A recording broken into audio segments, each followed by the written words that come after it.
Hi everyone. Today I'm testing a method I saw in another video, and it was using watercolour paints and leaves from the garden to create beautiful prints on paper. It looked fantastic in their little reel, but will it actually work when I try it? Anyway, I'm going to give it a go and we'll find out together. Success or just a big mess? Okay, let's jump in and see what happens. So I have on my brown piece of paper some watercolour paper. I think it's about 200 pound, 220 maybe, and I've really wet it, and I'm adding lots and lots of watercolour paint, trying to get it really saturated in paint. And then once I've got the colours down, I'll press some leaves from the garden into the paint, and basically you put the leaves into the paint and then let the paper dry. So that's pretty much the way the thing goes. Didn't turn out as well as I hoped the first time I did it. I used a paper towel to mop up the excess paint after I'd finished putting the leaves down, and I don't think that did me any favours by doing that. So I thought I'd have another go, and the original prints are on the other side of this piece of paper. And I do actually turn it over and show that to you a bit later on. So the colours I'm choosing are purples, and I've got that grey sort of colour that I originally put down. Purple and Prussian blue, and then that one was phthalo blue, I believe, and now I'm going to add a brown. So when I get it covered in paint, I'll push the leaves in. So a couple of things that I found when I did these. I thought that the veiny side of the leaf should go down because it would give a better imprint. I know it does on the gel plate. It's not the case with doing this. You need to put the smooth side of the leaf down, otherwise the leaf won't stick to the paper and you won't get anything happening. You'll see I've got a big fern leaf there. I couldn't get that to stick to the page no matter what I did, and so I didn't end up using it. However, the next day when I tried a new lot, I still had my fern leaf on the table and it had gone a bit limp overnight. So I think with something like that, you best not to use it straight away, maybe leave it overnight. But all these other ones, like geranium leaves and salvia leaves, I'm not sure what that one is there. Rose leaves, they're, as long as they're soft and you can push them into the paint, they'll be fine. But that fern leaf was a bit too stiff. But having made that discovery, I know that I can go and collect some other leaves from my garden that I had discounted because they were too hard. If I leave them overnight before I use them, they should be soft enough the next day. But anyway, so this is my first one. Once I get them down, I end up adding some more colour around the outside of the leaves, and I'm just using the paintbrush to push the leaves down into that paint. I do get a bit of paint on the backs of the leaves, which I end up taking off with a piece of brown paper, so that ended up as being quite a nice print. So this was fun to do, but it took ages for the paper to dry. It wasn't very warm here either, so if it had been a nice sunny day I could have put it out in the sun, and I think it would have got good results, because I know with tea dyeing and coffee dyeing my papers, when I dry them in the sun they always turn out more vibrant.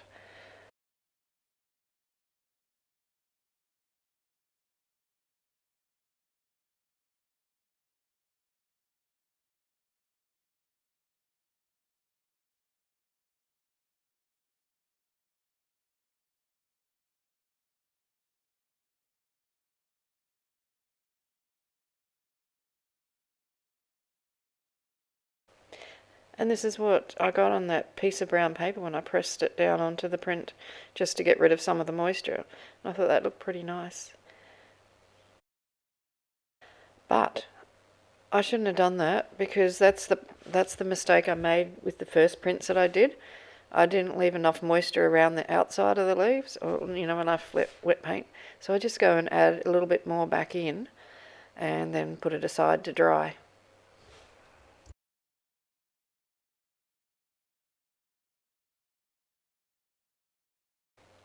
So what you can see here is one of the originals I did, and this is actually the better one. So I'm going to start my second print, and I've got some fresh water. So last time I sprayed my paper and sprayed my desk and sprayed everything within about a metre of my desk. Ended up wet, so I thought I'd use a brush this time. Really get it wet and then start adding some paint on. The paints I'm using are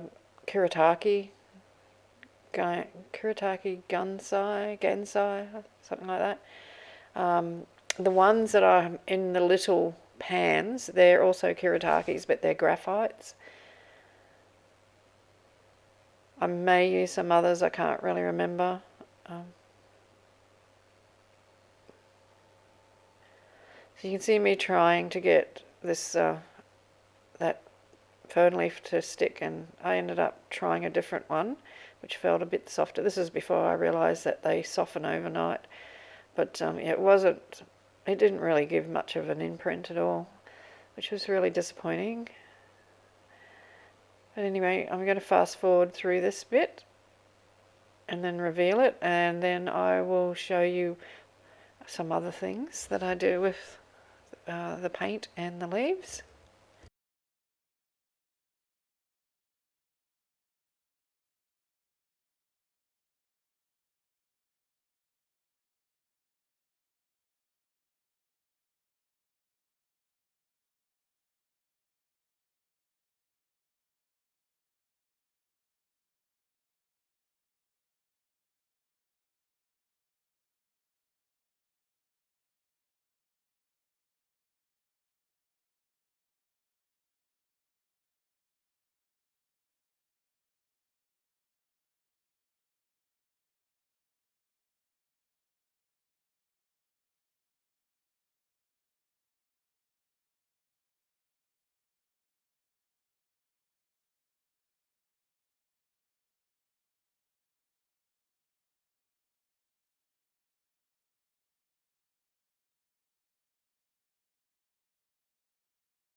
So I left my prints overnight, and this is what happens when I take the leaves off. So not bad, quite interesting.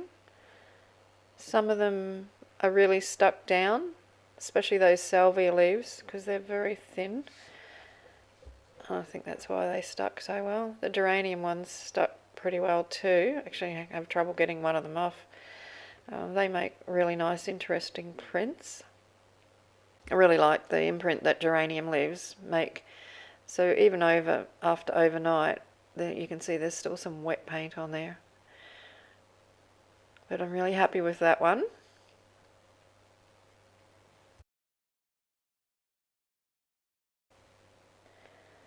So I take the leaves off my second one, and as you can see, the fern leaf really doesn't leave much of an imprint. I know it's a fern leaf because obviously I did it, but it just didn't contact with the paper well enough to leave a really distinct print. But geranium leaves, they're my favourites. They always work. See that bit there that I just pointed to? That was that flat long leaf, and when I come back to take it off the next day, it had curled up into like a stick. This is one of the geranium leaves that I really had trouble getting off the page. I ended up ripping it into several pieces, I think, to get it off.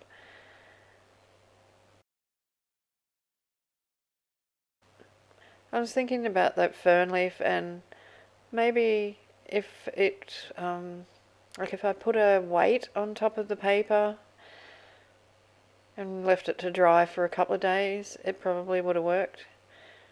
But I didn't have the patience to do that. So all these geranium ones here, they all look cute.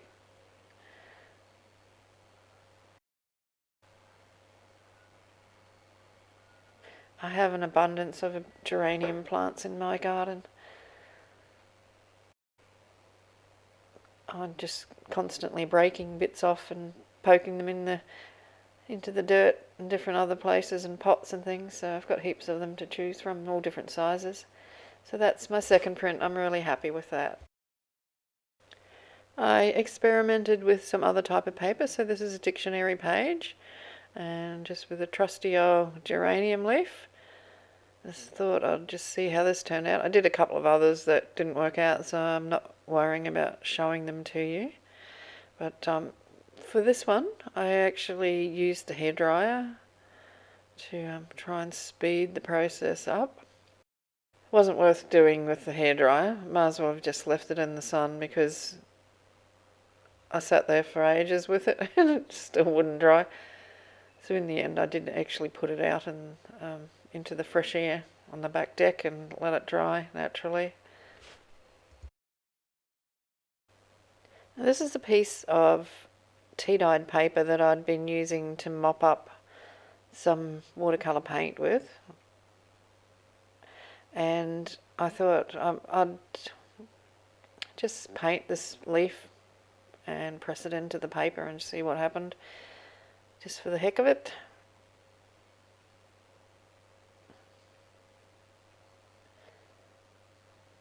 The print still didn't turn out that great, but I think it's an interesting piece of paper and will probably use in my journal for July Junk Journal Challenge, because there's a couple of prompts that I thought it would work with. So you can't really tell it's a fern leaf, unless you know. So I thought I'd add in a couple of geranium leaves. And I've got whatever that is. I don't know what that plant is. It's actually a bush. Actually, it's grown into a tree. It's quite big now. Don't know what it's called. The leaves are nice shape.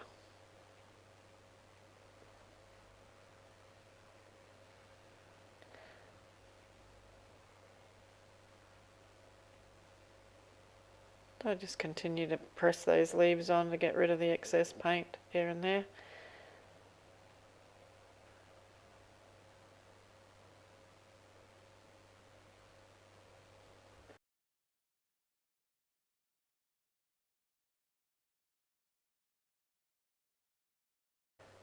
I still love this, even though you can't really tell what the prints are. I just love the colours, and it's got some nice visual texture there, which I think will be handy. Won't go to waste, that's for sure. So now what I'm doing is I'm using some really poor quality watercolour paper. I won't tell you where I bought it from, but it starts with T and it ends in U. So you can fill in the other two letters. Not worth it. It was supposed to be 200 GSM, and basically it's just sketching paper. So be wary if you're buying from that place that starts with T and ends in U, because you don't always get what you think you're getting. Anyway, these prints, no, they were okay, I guess. The paper's so thin. It's a wonder it didn't just fall apart, but I still like the results. So those little pans there, they are the graphite paint. Really strange colours. I think that colour that I put down there was actually red. It doesn't look anything like red, but when it dries it's a bit different, and it granulates as well. So yeah, anyway. It was an experiment and I didn't mind it. So this is another cheap set of watercolours that I'm using just to get some other colours in and around these leaves. So I'll just plop that in here and there. And I do 3 pieces of this.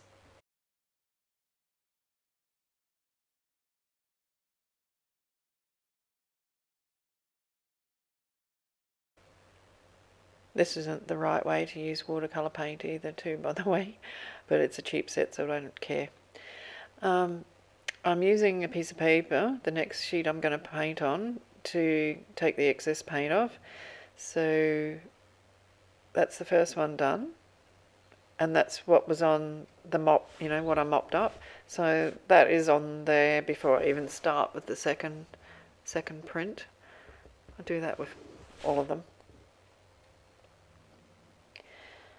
And so I've really shot myself in the foot, because that's the whole reason that the very first lot didn't work, was because I took the paint off.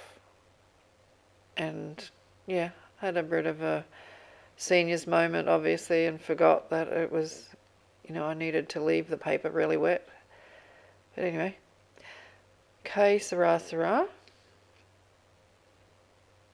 It is what it is. You take the good with the bad, or the bad with the good, whichever way you want to look at it.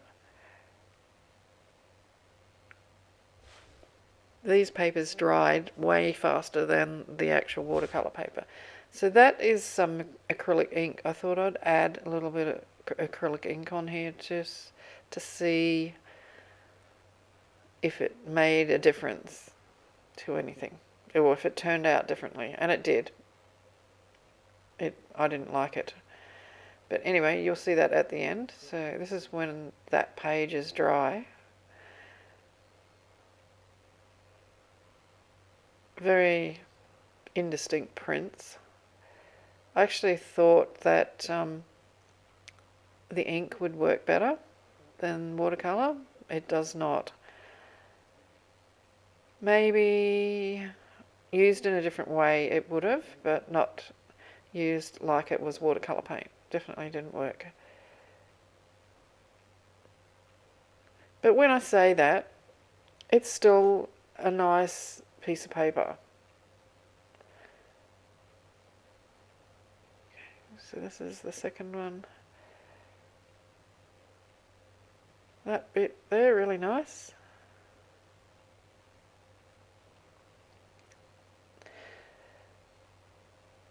So I'm happy with that yellow and the purpley colour together. I think that looks really, really effective. That's a dandelion leaf, that one. Weeds. So here's that one. That's pretty nice, like that. Happy with that. And this one, don't know what happened here, but couldn't really see much at all on this one. But I thought I'd show it to you anyway. The salvia leaf was probably the best.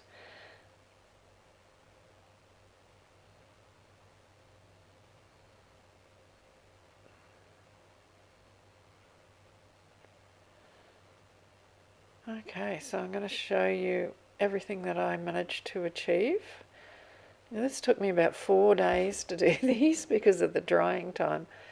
So yeah, a warm climate, which we normally have here, but we're in the middle of winter, would have made a difference. So they're the 3 prints on the cheap paper.